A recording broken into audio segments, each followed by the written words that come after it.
Sagittarius, welcome to your monthly Sidereal Astrology forecast for June of 2016. I'm Athen, and this is for Sidereal. If you are new to the channel, be sure to check out the link because the signs are different. All right, so Sagittarius, we got a lot going on this month. If you do want a more specific look, do check out your weekly where I go into the more specific aspects of the month. But what we're going to cover today are the most important ones, focusing on the overall themes and also what some key dates might be for you. All right, so looking at first the Sun and Venus coming into this month, we've got this concentration of energy in your 6th house. So the 6th house is the house of work. It's the house of routine, health, and diet and regimens. So this is a great area for you guys to be focused on coming into this month because you can be gaining a lot of energy, a lot of prana by focusing on your work or cultivating your health or whatever it might be. You can even be enjoying that quite a bit, in fact. And this beginning of the month on the 4th, we're going to have a new moon in that 6th house. So for a lot of you, there's now this new beginning with work or with your routine or your regiments or whatever it might be, specifically with what your values are around that or in that area. Your values with work, for example, and also with relationships, maybe new relationships at work. And I say that because the new moon is going to be conjoining up to Venus. And so there's now new beginnings with both values and relationships for you on the everyday level.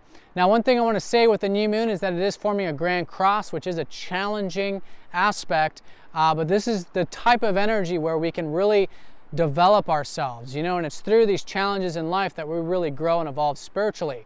So the key with this is to be open to challenge. In fact, challenge yourself here around the 4th in terms of your work, your health, your diet, your routines, and specifically with where you can cultivate some new things with that and some new values with that as well. Now, again, it does take time for the moon to gain its momentum, but sitting with it around the 4th, setting those intentions can be great. Now, on the 7th, Mercury goes into that 6th, so this is a good placement for Mercury. He likes to be in that friendly house of his, the dignity house. So I think you guys will probably find a bit more mental activity for the work, for the routine. You're learning more about self-improvement, about diet regimens, whatever it might be, I think is really going to assist that stuff from the 7th onward. Now on the 9th, the North Node trines up to Pluto. It's a very transformative month in a very positive way. There's a lot of support this month with Pluto. And this is transformation with our life path specifically. Now, this has been a life path for you guys to be expanding your horizons. And you've probably been feeling this since this early part of the year, this first half of the year, since the North Node and Jupiter have been making their way into your 9th house. So Pluto here is helping you guys transform your worldview, transform new ways of seeing things, your perspective of life, transform your view of what's possible. And it's through that I think there can be some insights. I think you can be getting rid of some old patterns, some old belief systems about what's possible in life, so you can continue to cultivate these possibilities. And this can be on a more practical level, maybe your philosophy, your spirituality. This is the next 2 years to be cultivating that stuff. Your travel, adventure, connecting to nature, these kinds of things. So that's the 9th, very powerful with that. On the 12th, Mars, who's retrograde, is going to be trending up to Chiron. So there is this reflective energy about the month, and this is, I think, you guys reflecting on either your community matters, group matters, maybe things relating to your friends, or if it's on a more internal level, maybe your hopes and wishes, right? This is the 11th house, the house of your ideals. So it's a good time to, as it was last month, to continue to reflect on and modify your ideals, your hopes, your wishes, and your perspective of community. And I think you'll find that very healing, in fact, around the 12th. Now on the 14th, Neptune goes retrograde, so there is this reflection in terms of your guys' communication, in terms of your mind, maybe your intellect, reading, writing, sharing, communicating has been a good area for you to find peace with, to really let go of, and have that more present awareness of the mind, and to let go of things relating to the communication or everyday correspondence stuff, because it's through that letting go that Neptune is helping you find peace with this, peace of mind and peace just in your immediate environment. So it's a good time to reflect now in terms of how have the communications been going, how have the learning pursuits going, if that's been the case for you, and really how you can now internalize and become more aware of the power of the mind in a way of connecting with that presence that Neptune shows us. Now 17th and 18th has Saturn squaring up to Neptune. So this is an ongoing transit. This has been going on since November of last year. And in fact, if you can think back to November, maybe there's something specific that could be related with this for you.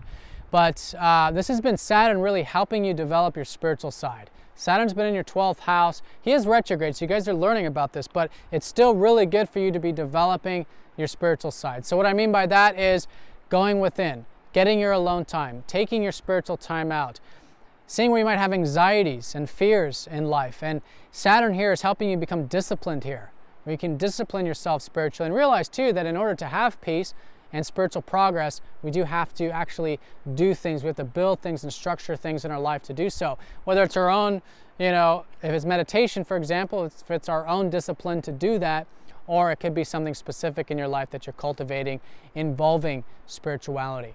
So around the 17th and 18th, things that are related to this deeper psyche and your spiritual self, have the faith and trust, know that everything is unfolding in divine timing.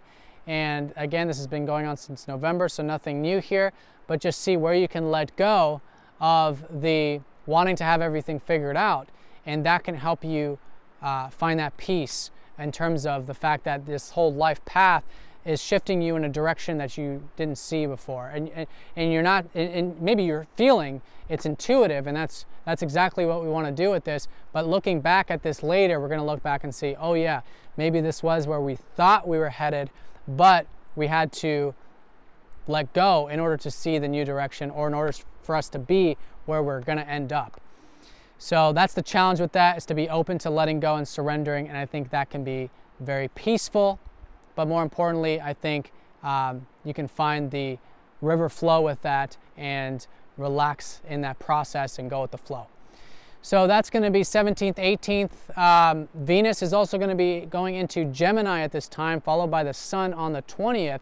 So the shift of the month in terms of the focus is going to be on relationships for the second half. So I think it's great to be enjoying relationships with Venus in the 7th house from the 18th onward. On the 20th, once the Sun goes in there, gaining energy through expressing yourself through relationships, having fun, playfulness, all of that stuff can be very much highlighted going into July. Now the 20th is a very important date because we got that Sun going into Gemini. We got Jupiter conjoining up to the North Node. So you guys are coming up to this awareness about your life path. Your ruler over the North Node is you guys can be very direct about, again, adventure, travel, expansion, philosophy, spirituality, and there can be some new possibilities with this.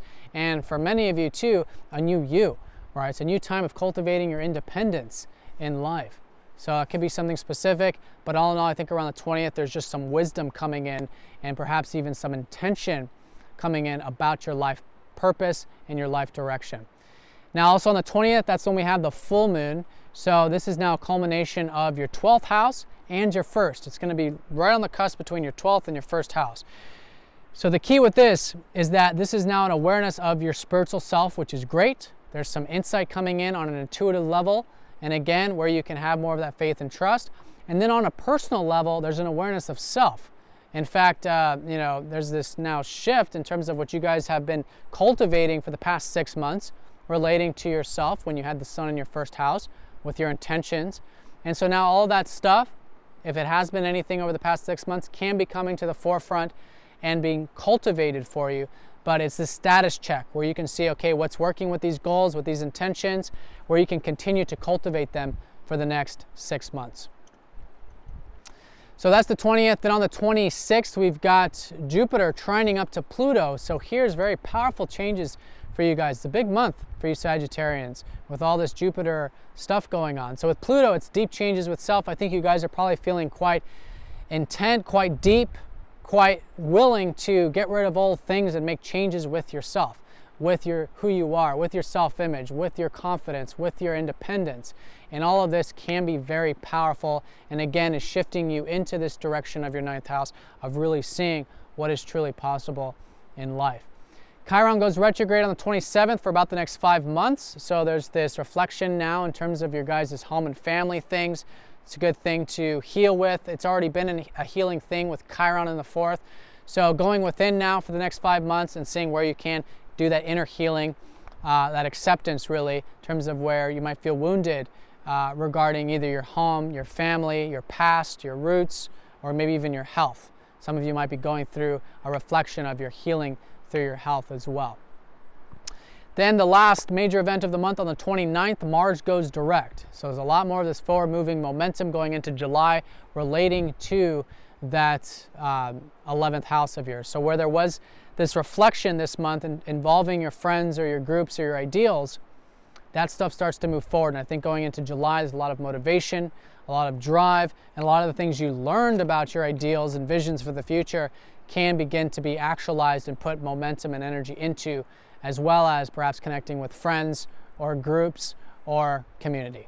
All right, Sagittarius, I hope you guys have a fantastic month. Thanks for watching, and I'll see you guys all next time.